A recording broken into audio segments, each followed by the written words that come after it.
Hi, and welcome back to Raising Your Strong-Willed Child. I'm Sonali Vongchusri, and today I am so excited because we get to have a conversation with Beth Rowles. And for you guys watching, this conversation has been over a year in the making because I feel so passionately, Beth, about your work and what you do and your focus on relationships. Because I know for me Thank you. personally, when we were struggling with my eldest, and we had really challenging behavior. It wasn't just him. It wasn't even just me and him. It was the whole family. It was my marriage, because that's when opinions come out about how to handle certain situations, and where then it's especially important to focus on communication and connection in your relationship. Yes. Yeah, yeah. So Mhm. welcome, Beth. Yeah, I'm so glad to be here. I'm really glad you're here. Like I said, over a year, we're doing it. Um, and so I'll tell for everybody watching, a little bit about you. So you are a conscious parenting and relationship coach. And I just love the title of your book. So Beth has written this book. It's called The Authentic Wife. And listen to this word, Yes. uncaging. Uncaging. That's a powerful word. Uncaging yourself through marriage. And right there, Beth, Yeah. you opened up something in my heart, because you didn't say for marriage, in marriage, from marriage. You said through marriage. And it just, you Mhm. can feel the sense of team. And so just Mm. love that title. Thank you. So I learned when I was doing that uncaging wasn't really even like a real word. I think I made it up for it. Like I got my little red line that it wasn't the right word, but it was the best thing to explain what I did, because my marriage took me through this huge transformation, and it woke me up to this cage I'd been living in from my own conditioning, my own upbringing, and everything. And I had to work through that to make my marriage work after my kids came. So, mhm. I love that. Yeah, I heard that word. I'm like, ooh, new favorite word. Because you get the visual of, like, this is you stepping into freedom, stepping into who you really are. And it's just so beautiful. Oh, I know that your focus, your work, a lot of it, and I love it, is on relationships, and I would love if you could share, to start off with the audience, for everyone listening, where you were and how you and your husband showed up in your relationship before you had this major transformation, and then now how you shifted, and how you shifted things, not only for yourself but for your marriage, because I know that this is a situation so many other parents are in, whether it's a marriage or co-parenting or whatever. yeah, it really applies to any relationship. That's why I love this work, because I actually did the work because I discovered conscious parenting when my daughter was just a few months old. And I was like, yes, this all resonates. I really want to raise her without causing any suffering, anything that I'd experienced that I didn't like, just like not feeling good enough or not feeling seen. And I Mm-hmm. started on that journey. And then when she was really little, everything started to go wonky in my marriage, which had been pretty much great up until that point. Like we were an harmony match. I just loved everything about him. He was so different from my family of origin. He's very affectionate and caring and sweet and smart and all these things. And then we have a baby, and I'm like, where did that guy go? Because he's not here now. And then, trying to protect her and just be this amazing parent was putting so much stress and anxiety on everybody. And so all this resentment started to build as I realized that like he wasn't really helping me with anything around the house. And now I have to take care of this child and take care of everything. And I just really eventually got to the point where I like hated his face. I just didn't want to see him. I didn't want anything to do with him. And I was completely ready to divorce. So then I did all this transformation, everything I write about in the book, applied conscious parenting to my marriage to say, okay, why is this relationship suddenly awful? What role did I have in this? How did I co create this with him? Because I must have some part in this. I knew from the conscious parenting work that I did that, you know, your child's behavior is reflecting something back to you. So I'm like, well, that probably applies to my husband. And what is he reflecting back to me? And so it Mhm. took a few years to really heal and transform and awaken and get to a place where I could realize how much power I had to create the relationship that I wanted, and how I could change things by no longer tolerating the things that I had tolerated before. And I could heal and I could be kinder and softer and even step in more into the feminine, be more present, just be in that being state that we talked about before. Mhm. Um, Mhm. so it was a bunch of those big shifts. And now eventually he grew too. We were still committed to each other through the whole thing, even the days where it was awful and we thought for sure, you know, we talked about how the divorce would go. And now everything, it's like it was when we were dating again. And you know, me no longer enabling that behavior created the space for him to do the work that he needed to do too. And so for Mhm. us it worked out, but it's not always perfect. But I believe that all relationships are perfect for you, no matter whether they're perfect or not, because they're always reflecting back what you need. I Yeah. love this. Yeah. Okay, so what I'm hearing you say, and I love it because you know, like, thank you for acknowledging and admitting that there was a point where you hated your husband's face. That's not easy for people to say. And I know that, you know, I felt that way. I know that there are people who are watching who feel the same way. And there's a lot of shame that we can feel around feeling that and admitting it. And so it's just great that you said it and it's out there for people. And then what I heard you saying, and I love this, and I'm a strong believer in it too, is like, the way your husband was showing up, his behavior, it wasn't just his behavior that got to shift. His behavior was a reflection of how you were showing up. And so that Yeah. both of you got to shift. Like, you got to shift. You were the leader in the shift. And then he shifted because you changed how you showed up. Yeah, and that's a great point. So a lot of people think, why should I do this work if he's not going to do it? My husband never cracked a book. He never watched a video. Mm-hmm. He never went, we didn't go to couples therapy.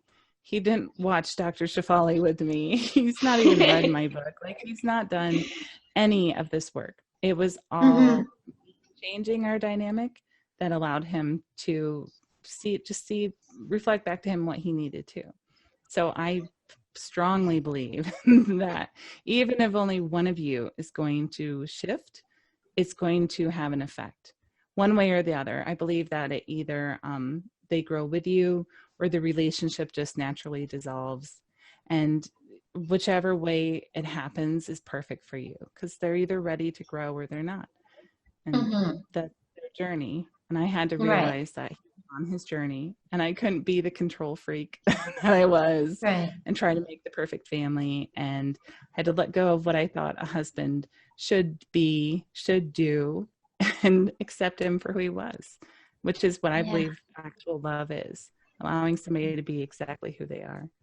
Mm-hmm. Mm-hmm. And that's the uncaging of yourself and of him.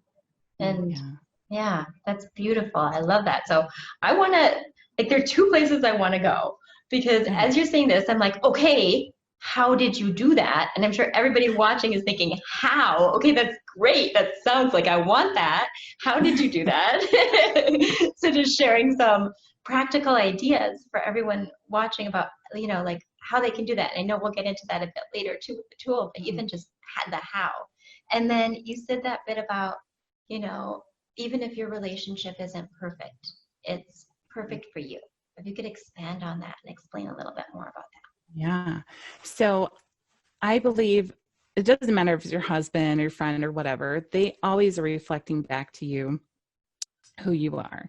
And so when we first meet somebody and we love them, it's because they're reflecting back to us what we love about ourselves. And then when the ego starts to drop a little bit, then all this, like what we call the shadow parts or the parts that we've disowned about ourselves, you know, come into play. When we're that. angry and yell, or when we're controlling, or when we're a little bit like don't keep up with the chores or really just, move into like a depression when things are stressful. All these things that we dislike, we see so much better in somebody else than we do in ourselves. So when he started to reflect things that I disliked, it was so easy to blame him and think, oh my God, if he would just freaking change, if he would grow up, I feel like his mom. That was the moment where I had to go, wait a minute, why do I feel like his mom? How have I allowed it to get to this place? And then I realized that I had controlled him so much and done things for him because there was this like hurting part of me that just wanted to be loved so deeply, like this inner child place where I wanted to not be rejected, to be accepted, to not be left behind. I was so desperate to have the family that I'd always wanted growing up that I enabled him to just I call him the lazy slug. Like I just enabled him to hang around and be totally comfortable playing video games and stuff while I did everything. Because too, I'm the only one that could do it right, So I had to do everything and make it perfect and make it right. And then when the baby came, like I had to parent perfectly and do it right. And I just couldn't allow that space for him to be who he was. So then I started to do all this inner child work and what I call deconstructing, okay, why does this make me upset? What's going on right now? What part of me is really hurting? And so now every relationship, like clients, coworkers, friends, especially female friendships, when I run into something, I'm like, what about this person is bothering me? And then I can use that to grow. So that's why I say like every relationship is perfect for you, even if it doesn't feel perfect, because it's I call it a test kit for what personal growth work you need to do, what encaging you need to do from your conditioning, what beliefs you have that are causing you stress. And then of course, like what emotional kind of baggage do you have from the past that needs help? So yeah. I think relationships are brilliant. Yeah. And I feel the same way. I would say like parenting is a platform where I learned this work and then it started to get bigger and bigger and bigger and applies everywhere. And I love that word deconstructing because what I took from that is deconstructing is the process of getting curious with why you're feeling what you're feeling and asking yourself, okay, so where is this coming from? What am I meant to learn in this moment? How am I showing up? What's going on with me? And getting curious with yourself. Is that right? Yes. Yeah. Absolutely. Okay. You and I have talked about, the conditioning and then our intention and our boundaries. And that is a process, learning that process. So I would really love it if you would talk a little bit about that. Like, I feel like the deconstructing helps us understand our conditioning, is what I'm getting, but I'd love to hear you explain some more about it. Yes. And thank you for bringing that up because first, I really had to accept him and stop reacting to him. Then I had to get curious and go through all the conditioning. But then I actually had to take action. And I think a lot of people stop right there. Like they do their work and they're like, well, he's still really annoying. So it must be him. I'll just move on to somebody who's less annoying. But that action piece is really where you change the dynamic. So if he's more narcissistic and I'm more of an empath and just do everything for everybody, then I need to shift a little bit more towards the narcissistic and he needs to come a little bit this way. And you do that by setting boundaries. But that was an area of my childhood that, kind of failed me a little bit because when you have authoritarian parents who don't respect your boundaries, don't honor your personal space, don't give you privacy, don't respect your emotions, don't respect your ideas, all those things, they don't make you feel like you have, rights to respect and love, then for me at least, I had no idea like I didn't know what a boundary was, first of all. I thought it was just an ultimatum that you set, like, if you do this again, you're out of here. You know, like, It's a I had threat. no idea what they Yeah. Yeah. were. So I had to learn what they were, first of all, and then how to hold them, and to know that it didn't have to be an ultimatum. It was simply Mm-hmm. moving away from bad behavior, um, from disrespectful language. And then holding boundaries for my kids meant that I protected them from behavior that didn't respect them. And so for a boundary to me just means, what loving action would you do if you loved yourself? You know, so like, um, is what he's doing right now modeling love? Is he showing me love? Is he being respectful? And then for my kids, what do they need to do that, shows themselves as they love themselves? Like, they need to brush their teeth, or they need to get enough sleep, or they need to go to school. Those are just loving things. It's not like a Mm-hmm. punishment. You know, you're not Right. bad if you don't brush your teeth, but you brush your teeth because you love your teeth and you want to take care of them and Mm-hmm. have them last forever. Or you get sleep because Mm-hmm. you love yourself and you want to be at your best. Right. Not So because I by, say it's time to go to sleep. I love that because that's how I view boundaries too, is it's not so much about the action, it's about how you feel. And mm, and it's about me rather than the other person. So even teaching your kids how you say that, that was so beautiful. Like, you brush your teeth because you love yourself, because you want to take yes. care of yourself, because you honor your body. You know, Mm, it's beautiful. yeah. So I was able to, once I understood what they were and I'd done all the deconstructing and stuff, then I learned that anger, which had been so, shamed growing up, was actually just a signal that I needed to hold a boundary, either for Mm-hmm. myself or for my children. So Yeah. when I was super clear and there wasn't like, I wasn't being triggered into some old wounding and just anxious about what he was doing with the kids because it bothered me in some other way, then I knew that when the anger was coming up, that I needed to step in and I could trust my intuition. I could trust that feeling. Okay, it's time to say this is unacceptable. We're going to shut down this activity and go do something else. So I would literally either leave the room, go to a different area of the house.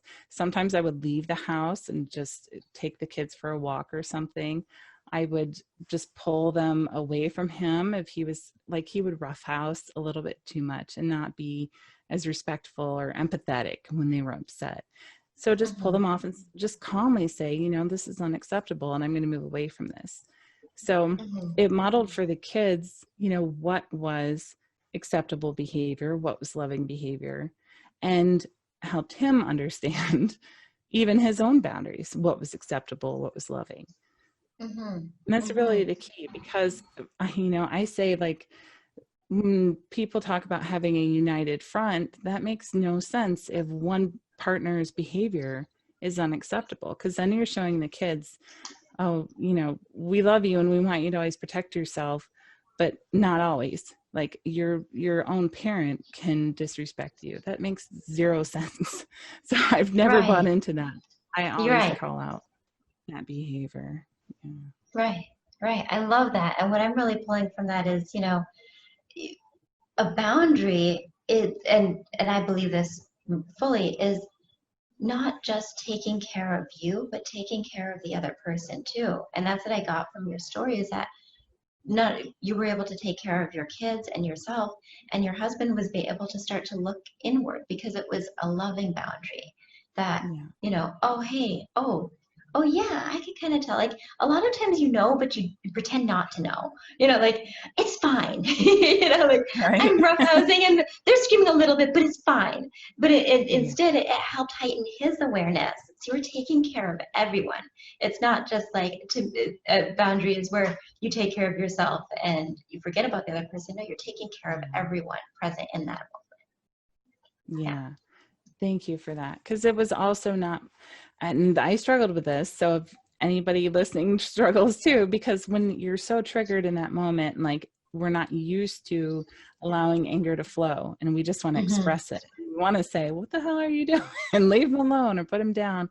Yeah. But just getting to a place where you could just stop the behavior without shaming him, really yelling, any Right. of that, because it's just Yeah. like, another child, really, Right. anybody. You just want to be loving while while you do anything, because I Hmm. respect his boundaries too. Exactly, exactly. And it's honoring and respecting. So it's learning to honor and respect yourself, and then through that process, learning to honor and respect the other person. And yeah, I love that. That's beautiful. Okay, so I also want to talk about the practical way to implement this. And I know you have a really neat tool that parents, spouses get to try today, where they can begin to implement this process of understanding what's going on, of bringing a little bit more compassion. Could you share that with us now? Yes. So this is really just it's very simple, but hopefully something that you can remember when you're fighting, because I want you to stop the fighting, which is what ultimately helps the relationship grow. So I call it catch the ball before you throw it back. So if you are imagining this argument with anybody and they spit out all these things, vent about their day, it includes you, and now you're feeling a little bit attacked, and they're, saying the house is messy, or they're worried about money, or whatever it is. And we do this with our kids, but for some reason we don't do it with other adults. And that's to catch the ball first. So you let them know, acknowledge their thoughts, their feelings, what they've just said, what they might be needing. Even if you repeat a few words back, or you say, it seems like you're angry, just make sure that they are actually heard before you throw the ball back, which is your own thoughts and feelings about the situation. They may not always do that, but after you model it for a time, then they do pick it up, and they are able to hear you. But if you just keep like lobbing balls at each other and being in this defensive mode, then you don't get anywhere. And that's where the fighting breaks down, and then you feel like you really can't make any changes, and that's when it gets ugly and you're ready to divorce. So yeah. Oh my gosh, I love that visual because and when you just explained it, like instead of you just picking up balls and throwing them at each other, like that's not teamwork. But if you're catching the ball before you throw, like I love that visual because now you're working together, you're being a team. And instead of just throwing balls at each other and not looking what's going on with the other person, that's a great visual. Right. So can you walk us through an example of like the words you would say, how you would acknowledge, of how you would catch the ball before you throw? Yeah, it's really the same thing that we do with kids. So what I did find was that, kids respond to us actually saying what they've just said right back to them. Usually you're just kind of reflecting back everything that they've just said. Oh, you're upset because you fell and whatever. So my husband didn't take too kindly to that. He's like, I'm not a child. Why are you talking to me this way? But you just basically want to be fully present and not try to solve whatever they've just said or be defensive, but just make sure they know that you heard how they, what they thought, and that you understand how they feel. So like, it seems like you're angry about this, or it seems like maybe you're feeling a little overwhelmed because this other situation is going on, and this is just like added stress, or it seems like you're feeling worried about, our future because this new bill came up or something. So that they're like, yeah, okay. And then once they start to lower those defenses and stuff, and they know that you care about their needs and how they're feeling, then we can actually get somewhere.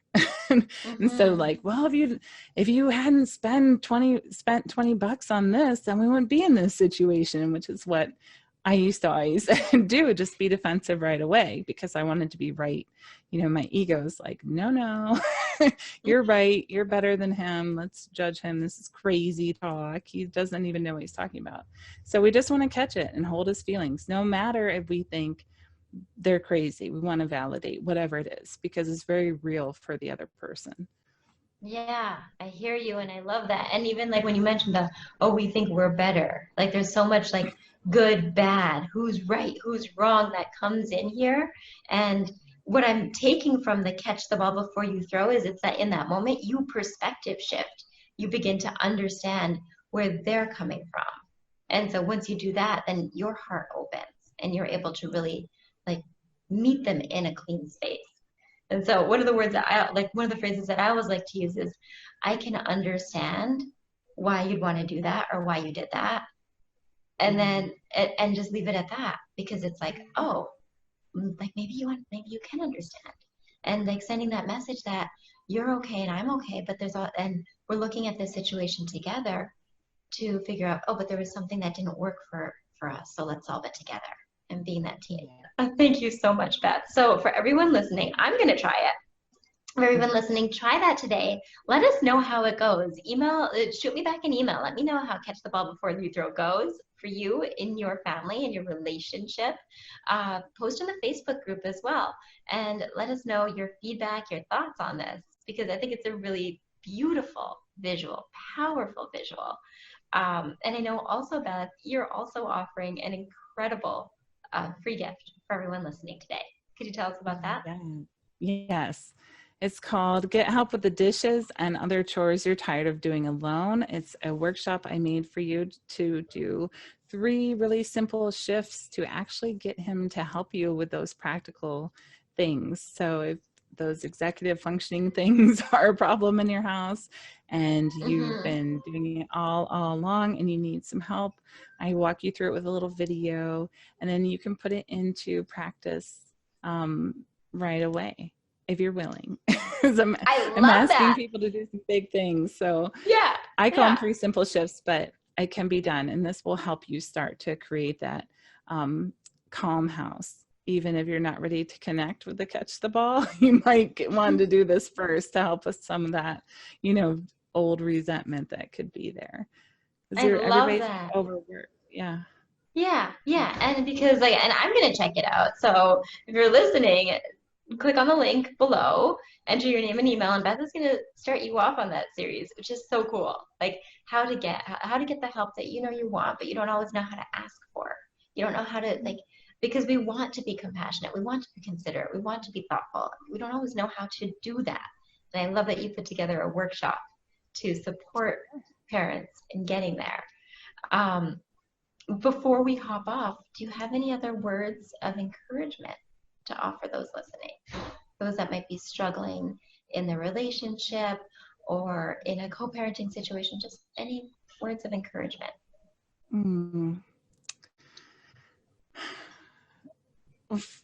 I feel so much for anybody. You brought up co-parenting, and that's a big spot for me because my parents did divorce, and it was awful for me because my parents didn't do this work. So I want you to know that even if you are the only one doing the work, especially in a situation like that, it matters. Your child really only needs one of you to grow, one of you to heal. The most important thing is that they have at least one person to reflect back their brilliance to them. And you have the power to do that. And it's very simple.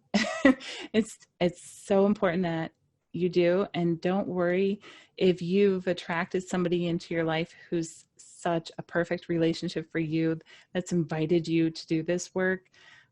It's amazing for your children, and it all happened for a reason. They're on their own journey too, and they're going to watch you do something that they need to see to have their own healthy and loving relationships when they grow up.